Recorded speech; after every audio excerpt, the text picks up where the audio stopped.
جن لوگوں کے حق ادا کرنے ہمارے اوپر لازم ہیں ان میں سے میاں اور بیوی ایک دوسرے کے حق ادا کریں۔ یہ ہمارے معاشرے کی ایک بنیادی اکائی ہے۔ اگر میاں بیوی خوش ہوں گے تو گھر خوش ہوگا، دو خاندان خوش ہوں گے، رشتہ داری کے اندر حسن پیدا ہو جائے گا۔ لیکن اگر میاں اور بیوی کے باہم تعلق ٹھیک نہیں ہوں گے تو گھر برباد ہو جائے گا، اولاد کی تربیت خراب ہو جائے گی، دو خاندان برباد ہو جائیں گے، رشتہ داری کا تعلق کمزور ہو جائے گا۔ تو شریعت اسلامیہ نے اس کی سخت تلقین کی۔ ایک صحابی نے عرض کی، حضور بیوی کا حق کیا ہے؟ ما حق المرأة علی الزوج، عورت کا حق خامند کے اوپر کیا ہے؟ تو حضور علیہ السلام نے فرمایا کہ جو آپ کھائے وہ اس کو کھلائے۔ یعنی یہ نہیں ہے کہ میاں اور بیوی کے کھانے میں اور ان کی غذا میں فرق ہو، جس طرح کا کھانا خود کھائے اس طرح کا اپنی بیوی کو کھلائے۔ اور دوسرا فرمایا کہ جس طرح کا خود لباس پہنے اس طرح کا اپنی بیوی کو لباس پہنائے۔ تیسرا حق حضور علیہ السلام نے یہ بیان فرمایا کہ تو اس کے چہرے پہ نہ مارے، گھر میں 100 شکر رنجی ہو جاتی ہے، ولا یضرب الوجہ، چہرے پہ نہ مارے۔ آقا کریم علیہ السلام نے فرمایا لا تضربوا اماء اللہ، اللہ کی لونڈیوں کو مارو نہ، منع فرمایا گیا۔ بعض مرد اپنی حاکمیت جگانے کے لیے، اپنے تغلب کو ظاہر کرنے کے لیے عورت پر تشدد کرتے ہیں اور سمجھتے ہیں کہ یہ ہم نے بڑی بہادری کی ہے۔ یہ کوئی اچھا کام نہیں ہے وہ جو اس نے کیا ہے، شریعت نے روکا ہے، منع کیا ہے۔ عورت مارنے سے درست نہیں ہوگی بلکہ معاملہ اور خراب ہو جائے گا۔ عورت کو بارے میں حضور نے ارشاد فرمایا یہ ٹیڑھی پسلی سے پیدا کی گئی ہے، اگر اس کو بالکل سیدھا کرنا چاہو گے تو یہ ٹوٹ جائے گی، اور اگر تم جو ہے وہ کوشش نہیں کرو گے تو ٹیڑھی کی ٹیڑھی رہے گی۔ اس لیے اس کی اصلاح کی کوشش بھی کرو، لیکن یہ تصور کہ بالکل درست ہو جائے۔ عورت کی کچھ چیزیں عورت کا حسن ہے۔ اللہ تعالیٰ نے قرآن مجید کے اندر ارشاد فرمایا کہ وہ لوگ جو محسن اور غافل عورتوں کے اوپر تہمت لگاتے ہیں، تو محسنات الغافلات، اللہ تعالیٰ جل شانہ نے یہ عورت کا حسن شمار کیا ہے، عورت کی خوبی بیان فرمائی ہے، غافل ہونا۔ مرد بڑا زمانے ساز ہو تو یہ اس کا حسن ہے، لیکن عورت بھولی بالی ہو، صرف امور خانہ داری کو جانتی ہو، باہر کے معاملات کو نہ جانتی ہو، یہ عورت کا حسن ہے۔ تو یہ لازمی نہیں ہے کہ عورت بھی مرد کی طرح تیز ہو۔ آج جس معاشرے میں ہم جی رہے ہیں، آج عورت کو مردوں کے مقابل کھڑا کر دیا گیا اور وہ گھر کے کام کو بوجھ سمجھتی ہے، اور ہوٹل کے اندر کتنے کتنے لوگوں کو کھانا کھلا رہی ہے۔ گھر میں کہتے ہیں میرے ساتھ ظلم ہو رہا ہے، ایئر ہوسٹس بھرتی ہو گئی ہے تو 400 جو ہے وہ مسافروں کو جو ہے وہ پانی پیش کر رہی ہے، اور کتنے لوگوں کی بھوکی نظروں کا شکار ہو رہی ہے، ہر کوئی اپنی خواہش کے مطابق اس سے بات کر رہا ہے، تو وہ اتنے لوگوں کی خدمت کر رہی ہے۔ یہ ظلم نہیں ہے؟ اور گھر میں 10 بچوں کا کھانا پکائے اور اپنے خامند کے باپ کا اور اس کی ماں کا کھانا پکائے اور ان کی خدمت کرے تو سارے چیخ اٹھتے ہیں یہ ظلم ہو گیا، ادھر 300 اور 400 لوگوں کی خدمت کر رہی ہے۔ یہ عجیب سا ماحول ہے۔ تو عورت کی کچھ چیزیں جو ہیں وہ اس کا حسن ہے، اور وہی اس کی زندگی کا نکھار ہے، اور وہی اس کی خوبی ہے۔ تو اللہ تعالیٰ نے قرآن مجید کے اندر غافلات کا لفظ عورت کی خوبیوں کو شمار کرتے ہوئے بیان فرمایا۔ تو یہ چونکہ پسلی ٹیڑھی رہے تو پسلی کے ٹیڑھا ہونے میں بھی ایک حسن ہے، اگر سیدھی ہو جائے تو حسن زائل ہو جائے گا، اس لیے فرمایا کہ یہ ٹیڑھی پسلی سے پیدا کی گئی ہے، تو یہ بالکل سیدھی بھی نہیں ہو سکتی ہے، اس کی ناقص العقل ہے، اس کے اندر کچھ کمی ہے۔ اور ایک موقع پہ حضور نے ارشاد فرمایا اگر اس کی کچھ عادتیں تمہیں ناپسند ہیں تو کچھ ایسی عادتیں بھی تو ہوں گی جو تمہیں پسند ہوں گی۔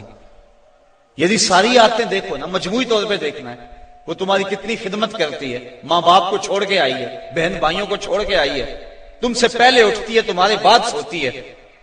اور کبھی کبھار ایسا ہوتا ہے کہ میاں بیوی اکٹھے کہیں گئے ہوتے ہیں تو راستے کے اندر دونوں آ رہے ہیں، بچہ بیوی نے اٹھایا ہوا ہے جبکہ طاقتور مرد ہے، اور پھر جب واپس گھر پہنچتے ہیں تو خاوند کہتا ہے کہ جلدی جلدی پانی بناؤ، اور وہ کبھی برف توڑ رہی ہے، کبھی چینی ملا کے پانی تیار کر رہی ہے، اور پھر سب سے پہلے خامد کو دیتی ہے، بچتا ہے تو خود پیتی ہے. کمزور بھی بیوی ہے، دونوں ایک طرح کی دھوپ میں چل کے آئے ہیں، بچہ بھی بیوی نے اٹھایا ہوا تھا، اور آ کے خامد بیوی کو کہتا ہے کہ یہ کام تو کر، لیکن پھر بھی اس کی زبان پہ شکوہ نہیں آتا. اس کو کہتا تم پانی تیار کرو، پانی پیتا، کہتا اب کھانا پکاؤ. اس گرمی میں پھر بیوی باورچی خانے میں چلی جاتی ہے، کھانا پکا کے آدھے گھنٹے کے بعد پھر مرد کے سامنے رکھتی ہے، وہ کھاتا ہے، کھا کے پھر کہتا ٹانگیں دباؤ. عورت شکوہ نہیں کرتی کہ عجیب بات ہے تیرے ساتھ میں بھی اسی طرح تھکی ہوں، میں نے بچہ بھی اٹھایا ہوا تھا، میں نے پھر پانی تیار کیا، اب کھانا سخت گرمی میں بنایا. یہ اس کی اچھی عادت ہے. تو فرمایا اگر تم اس کی کچھ عادتوں کو دیکھ کر پریشان ہوتے ہو تو کچھ اس کی عادتیں ایسی بھی تو ہوں گی جو تمہیں پسند ہوں گی. تو اگر یہ تم سوچ لیا کرو تو میاں بیوی کے اندر محبت کا رشتہ مستحکم ہوگا، کمزور نہیں ہوگا. بلکہ ایک انگریز نے لکھا، وہ کہتا ہے کہ کوئی شے بھی جو ہے اس کے کوئی نہ کوئی فائدے ضرور ہوتے ہیں. وہ مثال دیتا ہے، وہ کہتا ہے جو گھڑی بند پڑی ہے نا، ایک دن میں 2 مرتبہ وہ بھی سچ بولتی ہے. مثال کے طور پہ گھڑی بند ہوگی 12 بجے، تو جب دن کے 12 بجے ہیں اس وقت گھڑی سچ بول رہی ہوتی ہے، رات کو جب 12 بجتے ہیں تو گھڑی سچ بول رہی ہوتی ہے. کہتا جو خراب گھڑی ہے وہ بھی دن میں 2 مرتبہ سچ بولتی ہے. تو اگر کسی شخص کی خرابیاں تمہیں نظر آئیں تو اس کی کوئی خوبی بھی ڈھونڈ لیا کرو.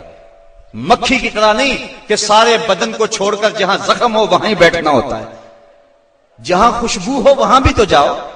اس لیے فرمایا حضور علیہ السلام نے، اور ذرا غور تو کیجئے، خاندانوں کو جوڑنے کا اور میاں بیوی کے اندر باہم محبت پیدا کرنے کا یہ کتنا حکمت بڑا جملہ ہے. یہ جوامع الکلم سے ہے یہ جملہ، اور کتنا حسن ہے اس جملے کے اندر. فرمایا اگر اس کی کوئی بات تمہیں ناپسند ہے تو کوئی اس کی ایسی بات بھی تو ہوگی جو تمہیں پسند ہے، اور تم اس کو دیکھ لو. بلکہ صوفیہ فرماتے ہیں اگر خوبی دیکھنے کا شوق ہو تو کسی اور میں دیکھو، اور برائی دیکھنے کا شوق آئے تو اپنے اندر دیکھو. اگر انسان اپنی زندگی کے اندر یہ رویہ بنا لے تو زندگی میں حسن آ جاتا ہے. لیکن ہمارا جو عمومی رویہ ہے، ہم برائیاں اوروں میں دیکھتے ہیں اور خوبیاں ساری اپنے اندر دیکھتے ہیں. وہ کیا کسی نے کہا تھا کہ کسی کی طرف انگلی اٹھانے والا ذرا غور تو کرے کہ باقی انگلیاں اس کی اپنی طرف اٹھ رہی ہیں، تو ذرا تدبر تو کرے، ذرا غور تو کرے. اس لیے فرمایا اگر اس کی کوئی عادت تمہیں ناپسند ہے، ناگوار ہے، تو کوئی اس کی ایسی عادت بھی ہوگی کہ جو تجھے پسند ہوگی. اس عادت کو دیکھ کر کے تم اس کے ساتھ محبت کر سکتے ہو. اور آقا کریم نے یہ بھی فرمایا خیرکم لأہلہ وآنا خیرکم لأہلی، تم میں سے بہتر وہ ہے جو اپنے اہل خانہ کے ساتھ بہتر ہے. اور فرمایا تم میں سے سب سے بہتر میں ہوں جو اپنے اہل خانہ کے ساتھ بہتر ہوں. حضور اپنے اہل خانہ کے ساتھ جو حسن سلوک کیا ہے تاریخ اس پہ گواہ ہے. جب آقا کریم کا وصال ہوا 9 بیویاں اس وقت حضور کے نکاح میں تھیں، اور آقا کریم علیہ السلام کی ایک بیوی کو بھی حضور پہ شکایت نہیں تھی. جبکہ اتنی کثرت سے ازواج ہوں تو اس وقت شکایت کا پیدا ہو جانا لازم ہے. لیکن اس انداز کے ساتھ حضور نے حسن سلوک کیا ان کے ساتھ، ان کے درمیان عدل قائم فرمایا، اور ان کے ساتھ محبت جو حضور کی تھی وہ مثال ہے. ایک حضرت سیدہ طیبہ طاہرہ حضرت خدیجہ الکبریٰ رضی اللہ تعالی عنہا کا جب آخری وقت آیا تو انہوں نے اپنی بیٹی حضرت فاطمہ الزہرا رضی اللہ تعالی عنہا کو بھیجا، کہا جاؤ اپنے باپ سے چادر مانگ لاؤ. تو سیدہ فاطمہ حاضر ہوئی، عرض کی امی چادر مانگ رہی ہیں. تو حضور علیہ السلام نے فرمایا بیٹا اپنی ماں سے پوچھو نا چادر کیا کرنی ہے. تو حضرت خدیجہ الکبریٰ رضی اللہ تعالی عنہا کی خدمت میں پوچھنے کے لیے حضرت فاطمہ واپس آ رہی ہیں تو حضرت نبی رحمت صلی اللہ علیہ وسلم بھی پیچھے آ گئے. حضرت خدیجہ سخت بیمار تھی. عرض کی حضور اس وقت جو میری حالت ہے آپ دیکھ رہے ہیں، مجھے لگتا ہے کہ یہ میرا آخری وقت آ گیا. میں نے چادر اس لیے مانگی ہے کہ اس چادر سے مجھے کفن دیا جائے. اب سنو حضور نے کیا جواب دیا.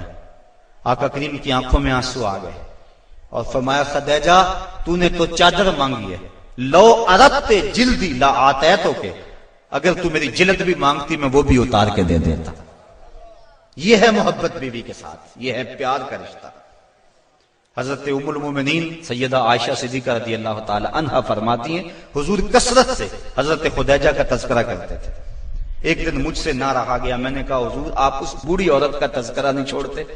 تو حضور نے فرمایا عائشہ مجھے خدیجہ کے بارے تکلیف نہ دو، جب پورے مکے نے میرا انکار کیا تھا اس نے میرا اقرار کیا تھا۔ حضرت عائشہ صدیقہ رضی اللہ تعالیٰ عنہ فرماتی ہیں ایک دن حضور بقیع سے واپس آ رہے تھے، میرے سر میں سخت درد ہو رہا تھا، حضور تشریف لائے تو میں نے کہا واہ آسا ہو، ہائے میرا سر گیا۔ تو حضور علیہ السلام نے کہا وَأَنَا یا عائشہ، عائشہ یہ تیرے سر میں درد نہیں، یہ تو میرے سر میں درد ہو رہا ہے۔ یہ بیوی کے ساتھ محبت کا انداز ہے جو حضور نے اختیار فرمایا، یہ کیسا پیار ہے، یہ کیسی الفت ہے، ذرا غور تو کریں۔ حضرت سودا رضی اللہ تعالی عنہا حضور ان کے ہاں تشریف فرما تھے، حضرت عائشہ صدیقہ رضی اللہ تعالی عنہا نے کچھ پکایا، میٹھی چیز تیار کی، جی میں آیا حضور کو دوں۔ آقا کریم حضرت سودا رضی اللہ تعالی عنہا کے ہاں تھے، انہوں نے وہ شے اٹھائی اور حضرت سودا کے حجرے میں چلی گئیں، وہ چیز رکھی، کھانا شروع کیا، حضور بھی تناول کر رہے ہیں، حضرت عائشہ رضی اللہ تعالی عنہا بھی تناول کر رہی ہیں، لیکن حضرت سودا نہیں لے رہی۔ ان کے دل میں یہ بات آ گئی کہ میری باری تھی اور یہ کھانا تیار کر کے ادھر لے آئی ہیں، اس لیے وہ نہیں کھا رہے۔ تو حضرت عائشہ صدیقہ رضی اللہ تعالی عنہا نے اس حلوے یا اس کھیر سے انگلی کے ساتھ تھوڑی سی چیز لگائی، حضرت سودا کے رخسار پہ مل دی۔ اب حضرت سودا نے عرض کی حضور یہ دیکھو انہوں نے کیا کیا ہے۔ تو آقا کریم نے فرمایا نیکی کی جزا نیکی اور برائی کی جزا برائی، ایسا کرو کہ تم بھی بدلہ لے لو۔ تو حضرت سودا نے انگلی لگائی اور حضرت عائشہ صدیقہ رضی اللہ تعالیٰ عنہ کے چہرے پہ لگا دی۔ اب ان کے چہرے پہ بھی وہ حلوہ یا وہ کھیر وغیرہ لگی ہے، ان کے چہرے پہ بھی لگی ہوئی ہے۔ باہر دروازے سے دستک ہونے لگے، دروازے پر کسی نے دستک دے دی۔ اب حضور تشریف لے گئے، دیکھا تو حضرت عمر فاروق کھڑے تھے، ابھی غالباً حجاب کی آیتیں نہیں اتری تھی، تو حضور جلدی جلدی آئے، فرمایا منہ دھو لو عمر آ رہے ہیں۔ اب دونوں کے ساتھ عدل بھی فرمایا حضور نے، اور ایسی شگفتگی بھی پیدا ہو گئی۔ بعض مرد سمجھتے ہیں کہ ہم مرد ہیں اور ہمیں عورتوں کے ساتھ بالکل سیریس رہنا چاہیے، ان کے ساتھ کوئی مزاح نہیں کرنا چاہیے، جبکہ مزاح فرمانا چاہیے۔ عورتوں کے ساتھ حضور نے فرمایا ہے۔ حضرت عائشہ صدیقہ رضی اللہ تعالی عنہا اور حضور جا رہے تھے کسی سفر پہ، حضور کی عادت یہ تھی جب قافلے میں ہوتے سفر کرتے تو سب سے پیچھے ہوتے، تو قافلہ تھوڑا سا آگے چلا گیا تو حضور نے فرمایا عائشہ دوڑ نہ لگائیں، عرض کی ہاں ٹھیک ہے۔ حضرت عائشہ صدیقہ رضی اللہ تعالیٰ عنہ کہتی ہیں کہ میں پتلی دبلی تھی، میں اپنے پاؤں سے آگے نکل گئی، یہ لفظ کہ حضرت عائشہ صدیقہ نے یہ نہیں کہا میں حضور سے آگے نکلی، بلکہ ادب کا یہ عالم ہے، کہا میں اپنے پاؤں سے آگے نکل گئی۔ خیر معاملہ ختم ہو گیا، کافی عرصہ بیت گیا، ایک دن پھر ہی ایسا موقع بنا، میرے جسم میں تھوڑی سی فربہی آ گئی تھی، تو حضور نے فرمایا عائشہ دوڑ نہ لگائیں، میں نے کہا لگاتے ہیں۔ تو جب دوڑ لگائی تو میں پیچھے رہ گئی، حضور آگے چلے گئے، تو حضور نے پیچھے پلٹ کے دیکھا اور مسکرا کے فرمایا یہ اس دن والا بدلہ ہو گیا۔ تو اب مزاح فرمایا حضور علیہ السلام نے، اور حضرت عائشہ صدیقہ رضی اللہ تعالی عنہ فرماتی ہیں کہ اللہ کے محبوب علیہ السلام مجھے حمیرہ کہہ کے پکارتے تھے، یہ محبت کا عالم تھا۔ تو عورت کے ساتھ حسن سلوک کرنے کا درس دیا گیا ہے، تو فرمایا اس کو مارو نہ، ولا یکبہ، اور اس کو گالی نہ دو۔ عورت کو گالی گلوچ کرنا یہ کوئی اچھی عادت نہیں ہے۔ کسی کو گالی دیں آپ یا مجھے کوئی گالی دے تو میرے دل میں جو ہے وہ زخم لگے گا اس گالی کا۔ وہ کیا کسی عربی شاعر نے کہا ہے تلوار کے زخم ہیں وہ مٹ جاتے ہیں لیکن جو زبان کے زخم ہیں وہ نہیں مٹتے، کسی کا مارا ہوا بول ختم نہیں ہوتا۔ اب کسی کو کوئی بات کہہ دے تو ساری زندگی وہ زخم نہیں مٹتا، تو جن میاں بیوی نے اکٹھے رہنا ہو ساری زندگی اور وہ خامد گالیاں دے تو بیوی کے دل میں کتنی نفرت پیدا ہو جائے گی۔ یہ آئلی زندگی کا سسٹم تباہ ہوگا یا نہیں ہوگا؟ اس لیے حضور نے فرمایا کہ چوتھا حق یہ ہے کہ وہ گالی نہ دے، اور پانچواں حق یہ بیان فرمایا حضور نے وَلَا يَحْجُرْ إِلَّا فِي الْبَيْتِ۔ عورت کی کوئی عادت ناپسند ہے یا کوئی ایسا معاملہ ہو گیا تو حکم ہے پہلے اسے سمجھاؤ، اگر وہ سمجھتی نہیں ہے تو پھر حکم ہے کہ اس کا بستر الگ کر دو۔ اب علماء نے اس کے ساتھ بھی شرط لگائی ہے، بستر الگ کرنے کا یہ مفہوم نہیں ہے کہ اس سے بول چال چھوڑ دو، اگر بول چال چھوڑ دو گے بچوں پہ اثر پڑے گا۔ بستر کو الگ کرنا یہ تمہارے میاں بیوی کا معاملہ ہے، بچوں کو پتہ نہ چلے، بچوں کی تربیت خراب ہو جائے گی اگر تم اس سے جو ہے وہ ایسا الجھاؤ پیدا کر لو گے۔ اور پھر کہا کہ فی البیت، اس کو الگ گھر میں کرو، اس کو میکے نہ بھیجو، اگر میکے بھیجو گے تو اس کے والدین کو تکلیف ہوگی، تو تمہارے دو خاندانوں کے اندر فساد بپا ہوگا۔ کیسی حکمت بھرے جملے ہیں۔ فرمایا ایک تو اس کو جدا کرو، دوسرا گھر کے اندر کرو، کسی تیسرے کو کانوں کان خبر نہ ہو، اور عورت جو ہے وہ تمہاری جدائی برداشت نہیں کر سکے گی، کیونکہ عورت کی فطرت اور ضرورت ہے مرد، وہ مرد کو دیکھ کر تسکین پاتی ہے، اور مرد کا چہرہ اجڑ جائے تو گھر اس کو کھانے کو آتا ہے، گھر میں اسے سکون نہیں ملے گا، ہر طرح کی دولت و آسودگی ہو، لیکن خامد کا چہرہ سیدھا نہ ہو تو عورت کو سکون ہی نہیں ملے گا۔ اس لیے فرمایا کہ تم اس سے ناراض ہو جاؤ، بگڑ جاؤ، لیکن گھر کے اندر بستر سے الگ ہو جا، الگ سونا شروع کر دو، لیکن گھر کے اندر، تاکہ بچوں کے حالات پر بھی فرق نہ آئے اور تمہارے خاندانوں کے اندر بھی تفریق نہ پڑے۔ تو کہا یہ حق ہیں عورت کے مرد کے ذمے، اب ذرا ان پہ بار بار غور کریں۔ فرمایا جو خود کھاتے ہو انہیں کھلاؤ، جو خود پہنتے ہو انہیں پہناؤ، اور چہرے پر نہ مارو، اور فرمایا ان کے بستر الگ کر دو اور ان کو گالی نہ دو۔ یہ حضور علیہ السلام نے عورت کے حق بیان فرمائے۔ اور پھر حضور نبی رحمت صلی اللہ علیہ وآلہ وسلم نے یہ بھی ارشاد فرمایا، اکمل المؤمنین ایمانا احسنهم خلقا وخیارکم خیارکم لأہلہ۔ فرمایا تم میں سے کامل ایمان اس شخص کا ہے جس کے اخلاق اچھے ہیں، خلق اچھا ہے، جس کا منہ میٹھا ہے، جس کی بولی ٹھیک ہے۔ وہ کیا کسی نے کہا تھا، لہجے میں اگر رس ہو تو دو بول بہت ہیں۔ انسان کو رہتی ہے محبت کی زبان یاد، انسان کو محبت کی بولی یاد رہتی ہے۔ تو کہا کہ جس کا خلق اچھا، اور دوسرا فرمایا جو اپنے اہل خانہ کے ساتھ ٹھیک ہے، سارے زمانے سے ٹھیک ہے، گھر والوں سے ٹھیک نہیں ہے، تو پھر کیسے زندگی میں سکون آئے گا، طمانینت آئے گا، کیسے چین آئے گا؟ تو تم میں سے بہتر وہ ہے جو اپنے گھر والوں کے ساتھ بہتر ہے۔ اور ابھی روایت میں نے آپ کے سامنے رکھی جس میں حضور نے فرمایا کہ میں تم میں سے سب سے زیادہ اپنے گھر والوں کے ساتھ حسن سلوک کرنے والا ہوں اور اچھائی کرنے والا ہوں۔ تو یہ حکم دیا گیا کہ وہ اچھے انداز کے ساتھ اپنی بیوی کے ساتھ حسن سلوک کرے، اس کو جو ہے وہ مکروہ نہ جانے، اور اس کو برا نہ کہے، اس کو گالی نہ دے۔ دوسری طرف عورت کو کہا الرجال قوامون علی النساء، مرد عورتوں پر قوام ہیں، حاکم ہیں، امیر ہیں۔ یہ اس لیے فرمایا گیا کہ اگر دونوں رائے دیں اور شریعت فیصلہ نہ دے کہ کس کی رائے مقدم ہوگی، رائے میں اختلاف بھی ہو سکتا ہے، تو پھر آئلی سسٹم پھر بھی تباہ ہوگا۔ عورت رائے دے، مرد اس کو قبول کرے، اس کی رائے کی پرواہ نہ کرے، یہ مرد کے لیے مناسب نہیں ہے۔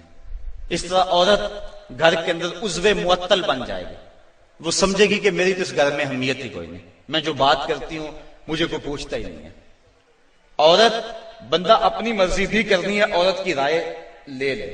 جب کسی کی رائے لیتے ہو آپ کسی معاملے میں تو اس کی عزت افزائی ہوتی ہے۔ تو اس لیے عورت کے ساتھ مشاورت کریں، اس کی بات کو اہمیت دیں، اگر اس کی بات قابل قبول نہیں ہے تو اچھے انداز اس کو سمجھائیں۔ لیکن فرض کرو کہ رائے مختلف ہوگی ہیں تو رائے کس کی کو ترجیح ہوگی؟ مرد کی رائے کو ترجیح ہوگی۔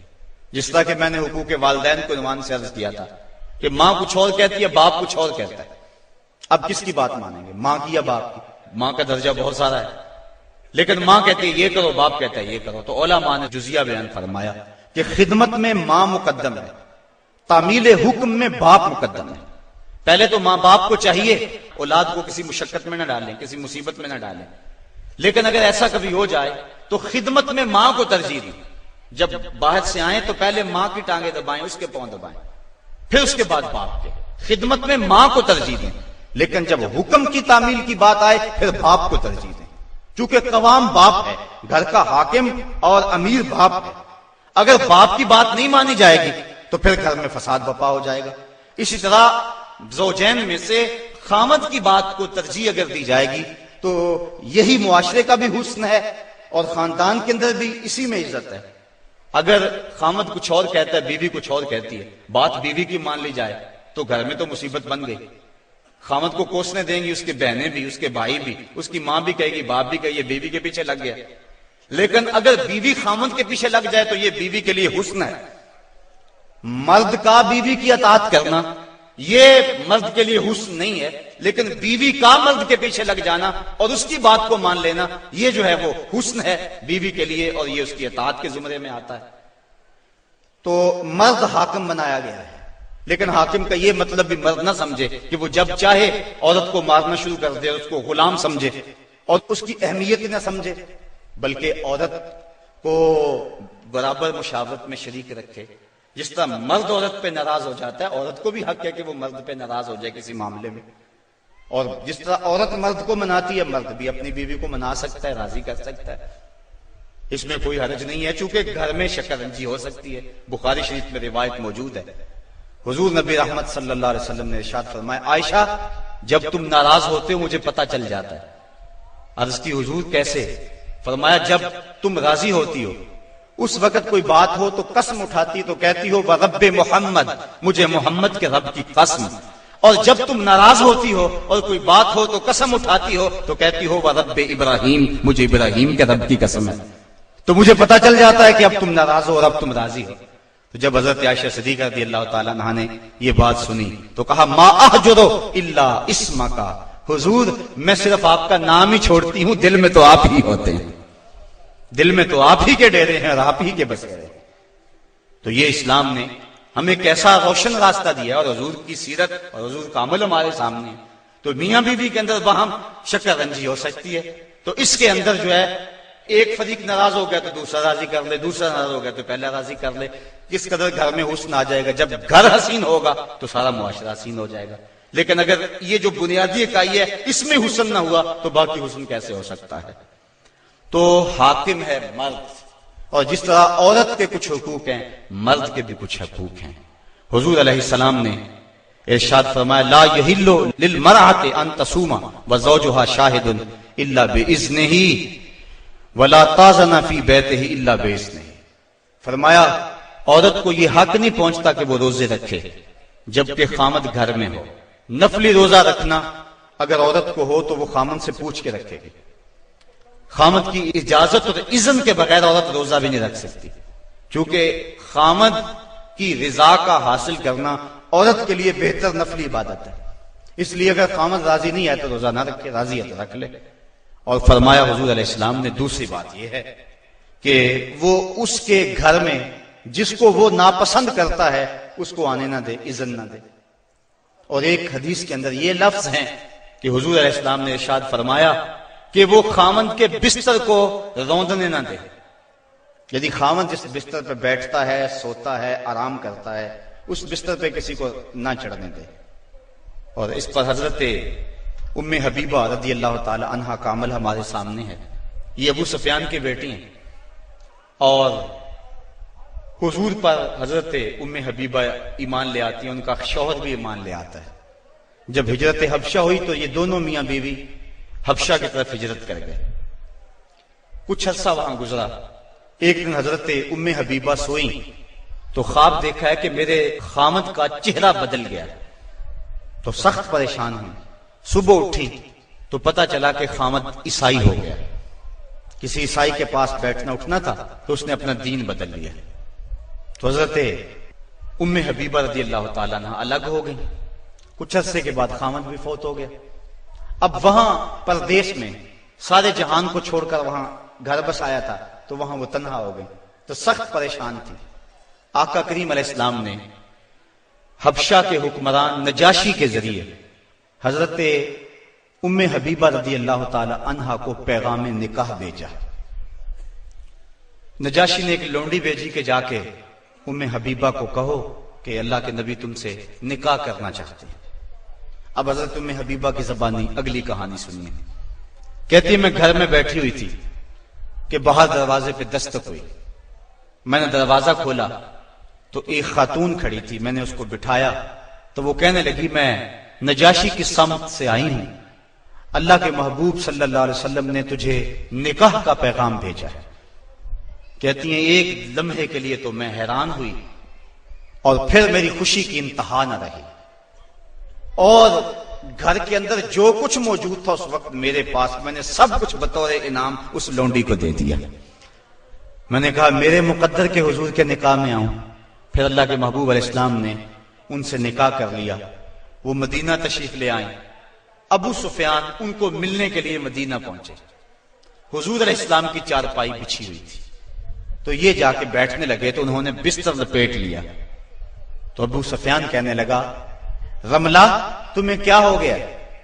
یہ بستر میرے قابل نہیں سمجھتی ہو یا مجھے بستر کے قابل نہیں سمجھتی ہو؟ تو حضرت ام حبیبہ کہنے لگی کہ یہ بستر اللہ کے رسول کا ہے اور میں نہیں پسند کرتی کہ اس کے اوپر کوئی مشرک بیٹھے۔ تو کہنے لگا ابو سفیان کہ تم بڑا بدل گئی ہو۔ پھر اللہ تعالیٰ نے ان کو بھی اسلام کی بہاریں عطا فرما دی۔ تو یہ حق ہے خامند کا بیوی کے اوپر کہ خامند کے بستر کے اوپر کسی کو نہ بیٹھنے دے۔ اللہ کے محبوب علیہ السلام نے فرمایا، ایما امرأۃ ماتت وزوجها عنها راض دخلت الجنہ، وہ عورت جو اس حال میں مری کہ اس کا خامند اس پہ راضی تھا، فرمایا وہ عورت سیدھی جنت میں جائے گی۔ اور ایک روایت میں ایسا ہے کہ 4 شخص ایسے ہیں کہ جن کو جنت میں جانے میں کوئی رکاوٹ نہیں ہوگی۔ ان میں سے ایک وہ شخص جس نے اپنے والدین کی خدمت کی اور والدین اس پہ راضی ہوئے، دوسرا وہ شخص جس کے بال بچے زیادہ تھے، ذرائع آمدنی تھوڑے تھے، لیکن اس نے بچوں کے پیٹ میں حرام کا ایک لقمہ بھی نہیں جانے دیا، تیسرا وہ شخص جس نے ایسی پکی توبہ کی، گناہوں کی طرف دوبارہ پلٹنا اس کے لیے اتنا ہی مشکل ہے جس طرح تھنوں سے نکلے ہوئے دودھ کو واپس کیا جائے، اور چوتھی وہ خاتون کہ جس نے اپنی ساری محبتیں اپنے خامند پہ نچھاور کر دی اور اس حال میں فوت ہوئی کہ اس کا خامند اس پہ راضی تھا۔ فرمایا ان 4 کو جنت میں جانے سے کوئی بھی نہیں روک سکتا۔ تو عورت کی جنت مرد ہے، اگر وہ مرد کو راضی کر دے گی تو جنت کی راہوں کی مسافر ہے، اور اگر وہ اپنے شوہر کو راضی نہیں کر پاتی تو اللہ کے محبوب علیہ السلام نے فرمایا میں نے کثرت کے ساتھ عورتوں کو دوزخ میں دیکھا ہے۔ عرض کی حضور کس وجہ سے؟ فرمایا ایک تو کثرت سے لعنت کرنے والی ہوتی ہیں اور دوسرا خامند کی ناشکری کرنے والی ہوتی ہیں۔ یہ 2 بد خصلتیں عورت میں ایسی ہیں جو عورت کو جہنم کا ایندھن بنا دیتی ہیں۔ ورنہ عورت جو اپنے خامند اور شوہر کے ساتھ وفا کرتی ہے، کسی بزرگ نے کہا کہ عورت نے 2 بول بولے کہ میں تیری ہوں، پھر زمانہ بدل گیا وہ نہ بدلی، اس نے وفا کی حد کر دی۔ تو وہ بزرگ کہتے جس طرح عورت نے وفا کی حد کر دی، اگر بندہ اپنے رب سے حد کر دے یوں وفا کی تو اللہ کتنا کرم اس کے اوپر فرمائے۔ اب عورت دکھ بھی سہتی ہے، تکلیفیں بھی سہتی ہے، لیکن اپنے اس قول سے نہیں پھرتی، بدلتی نہیں ہے۔ اس کی آرزو یہ ہوتی ہے اس گھر میں سرخ جوڑا پہن کے آئی تھی، سفید لباس لے کر نکلوں اس گھر سے، یہ اس کی آرزو ہوتی ہے۔ اور کسی عورت کی یہ خوش قسمتی ہے۔ تو عورت اگر اپنے خامند کو راضی رکھتی ہے تو وہ جنت کی مسافرہ ہے، لیکن اگر اپنے خامند کو ناراض کر دیتی ہے تو وہ جنت کی خوشبو بھی نہیں پائے گی۔ اس حال میں مرے کہ اس کا شوہر اس سے راضی ہو جائے۔ اللہ اکبر۔ اللہ کے محبوب علیہ السلام نے مردوں کو عورتوں کے ساتھ اور عورتوں کو مردوں کے ساتھ حسن سلوک کرنے کی تلقین ارشاد فرمائی، اور آقا کریم نے جو آخری وصیت اپنی امت کو کی، اس کے بعد حضور علیہ السلام کا وصال ہو گیا، اس کے بعد کوئی وصیت نہیں ہے حضور کی زبان سے جو نکلی ہو۔ فرمایا لوگوں میں تمہیں 2 چیزوں کی وصیت کرتا ہوں، ایک الصلاۃ نماز یعنی نماز کو نہ چھوڑنا، اور دوسری وصیت یہ تھی کہ میں 2 کمزوروں کے بارے میں تمہیں اللہ سے ڈراتا ہوں، ایک غلام اور دوسری تمہاری بیویاں۔ ان 2 کمزوروں کے بارے تمہیں اللہ سے ڈراتا ہوں، ان پہ ظلم نہ کرنا، انہوں نے بھاگ تو جانا نہیں ہے، گھر سے نکل تو جانا نہیں ہے، تو ان پہ ظلم کرو گے تو یہ دکھی ہو جائیں گے۔ تو آقا کریم علیہ السلام نے فرمایا ان 2 کمزوروں کے بارے میں تمہیں اللہ سے ڈراتا ہوں۔ بلکہ اس قدر حضور نے عورتوں کی نزاکت کا لحاظ رکھا، ایک سفر پہ تھے، ایک شخص اونٹوں کو ہانک رہا تھا، اس کا نام تھا انجشا، تو وہ جلدی اونٹوں کو نا ہانکنے کی کوشش کر رہا تھا تاکہ جلدی پہنچ جائے۔ تو آقا کریم نے فرمایا انجشا آہستہ، فرمایا یہ جو اونٹوں کے اوپر عورتیں بیٹھی ان کی طرف اشارہ کر کے کہا یہ نازک آبگینے ہیں، کہیں ٹوٹ نہ جائیں، عورتوں کو نازک آبگینیں قرار دیا۔ آج ہمارے معاشرے کے اندر گھروں میں جو جنگ و جدل کا ماحول ہوتا ہے اور عورتوں کے ساتھ جو سلوک کیا جاتا ہے، بتاؤ یہ نازک آبگینے سلامت رہ سکتے ہیں؟ حضور نے تو فرمایا انجشا، اپنے اونٹوں کی رفتار کو کم کرو، کہیں یہ نازک آبگینے نہ ٹوٹ جائیں۔ اور پھر سنو حضور نے کیا فرمایا، حبب الیہ من دنیاکم ثلاث، لوگوں تمہاری دنیا سے مجھے صرف 3 چیزیں پسند ہیں۔ رنگ و نور سے سجی ہوئی یہ کائنات تمہیں مبارک ہو، یہ بزم کواکب کا نور، یہ افلاک، یہ زمین، یہ لہلہاتے ہوئے سبزے، یہ کائنات کا حسن، یہ کوس قزا کی رنگینیاں، یہ بہاروں کے رنگ، یہ پربتوں کی کتاریں، یہ مرغن غذائیں، یہ انواع و اقسام کے پھل، زندگی کا سارا حسن، یہ موسموں کا نور اور روشنی، سب کچھ تمہیں مبارک ہو۔ فرمایا مجھے تو صرف تمہاری دنیا سے صرف 3 چیزیں پسند ہے۔ یہ نہیں کہا میری دنیا سے، کہا تمہاری دنیا سے۔ بلکہ ایک حدیث کے لفظ حضور نے یوں فرمایا کہ میری مثال ایسے ہے تمہاری دنیا کے ساتھ جس طرح کوئی مسافر گزر رہا ہو اور راستے میں کوئی درخت ہو اور وہ چند لمحوں کے لیے اس کی چھاؤں میں بیٹھ جائے۔ تو کہا میں تو چند لمحوں کے لیے رکا ہوں، اور رک کے ایک ایک لمحہ انسان کو زندگی گزارنے کا راستہ بتا گئے ہیں۔ چند لمحوں کے لیے وہ ٹھہرے ہیں جس پیڑ کے نیچے، سنا ہے آج تک اس پیڑ کا سایہ مہکتا ہے، آج تک وہاں روشنیاں پھیلی ہوئی ہیں۔ تو کہا حبب الیہ من دنیاکم ثلاث، مجھے تمہاری دنیا سے صرف 3 چیزیں پسند ہیں، الطیب والنساء وجعلت قرۃ عینی فی الصلاۃ، ایک خوشبو، دوسری منکوحہ عورتیں، اور تیسری میری آنکھوں کی ٹھنڈک نماز میں رکھی گئی ہے۔ تو صاحبو، میرے اور آپ کے آقا و مولا حضور نبی رحمت صلی اللہ علیہ وآلہ وسلم نے یہی ہمیں وصیتیں کی، عورتوں کے ساتھ اس نے سلوک کرنے کا، اور عورتوں کو حکم دیا کہ تم اپنے خامند کے ساتھ اس نے سلوک کرو، بلکہ فرمایا کہ اگر اللہ کے علاوہ کسی کو سجدہ جائز ہوتا تو میں بیوی کو حکم دیتا کہ وہ اپنے خامند کو سجدہ کیا کرے۔ عورت کو یہ بھی اذن نہیں ہے کہ وہ مرد کی اجازت کے بغیر گھر سے نکلے۔ اگر مرد پابند کرنا چاہے، عورت کو ہمت نہیں ہے کہ نکلے، شریعت نے منع کیا۔ بلکہ حضور نے ارشاد فرمایا جب کوئی عورت مرد کی رضا اور اذن کے بغیر گھر سے باہر نکلتی ہے تو آسمانوں کے سارے فرشتے اس عورت پہ لعنتیں نازل کرتے ہیں، اور پھر جب وہ گزرتی ہے جن راہوں سے، انسانوں اور جنوں کے علاوہ باقی ہر درخت، ہر پتھر، ہر شے جو راستے میں آتی ہے اس عورت پہ لعنت بھیجتا ہے۔ تو عورت کو مرد کے اذن کے بغیر گھر سے نکلنے سے روکا گیا، اس کو کہا کہ تو گھر میں ٹھہری رہنا، تیری یہ وفا کا تقاضا ہے۔ اور دوسرے مرد کو حکم دیا گیا کہ تو نے اس کا خیال رکھنا ہے، جو خود کھائے اس کو کھلائے، جو خود پہنے اس کو پہنائے، اگر کوئی نوبت تکرار اور لڑائی کی آ جائے اس کے چہرے پہ نہیں مارنا۔ بعض علماء نے کہا کہ اگر مارنا ناگزیر ہو جائے، جس طرح کہ سورہ نساء میں اللہ تعالیٰ نے فرمایا کہ اگر ان سے کوئی ایسا کام سرزد ہو جائے تو پھر ان کو مار لو، تو اس کی شرط لگائی کہ مار علم والی نہ ہو بلکہ اس سے ذہنی تکلیف ہو جانا مقصود ہو۔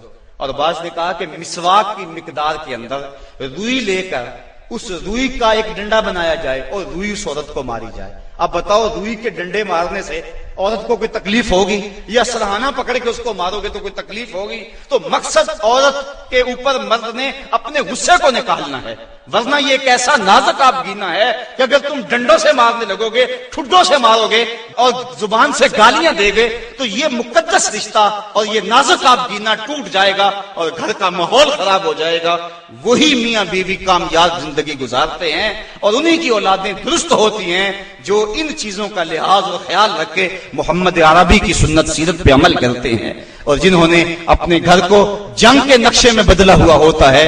وقتی طور پہ وہ روب جھاڑ بھی لیں لیکن ان کی زندگی کے اندر حسن اور طمانینت نہیں ہوتا۔ تو آج میں نے اس نشست کے اندر یہ چند باتیں آپ کے سامنے رکھیں۔